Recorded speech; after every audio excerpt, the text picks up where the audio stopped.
इंद्रायणी भाताचं माहेरघर म्हणून ओळखल्या जाणाऱ्या या मावळात मोठ्या प्रमाणात भात शेती केली जाते। मात्र या भात शेतीवरती आता वेगळ्या प्रकारचा एक रोग आलेला आपल्याला दिसत आहे। हे जे रोग आहे हा करपा रोग म्हणून ओळखला जातो। या करपा रोगामुळे सर्व जे भात आहे तो सर्व संपून गेला जातो। कुठल्याही पद्धतीचं जे पीक आहे ते शेतकऱ्याच्या हाताखाली येत नाही।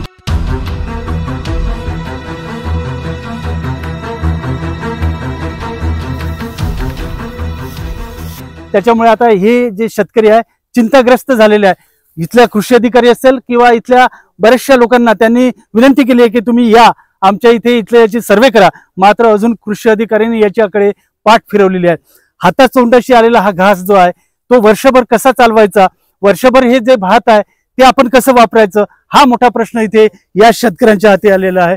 सर्व मजुरी जी आहे ती लागली जाते, त्याच्यानंतर याची खुरपणी वगैरे केली जाते, मात्र आता हाताशी तोंडाशी आलेला भात हा जो हा करपा रोगाने जर हिरावून नेला तर पुढे खायचं काय, हा मोठा प्रश्न या शेतकऱ्यांच्या पुढे राहिलेला आहे।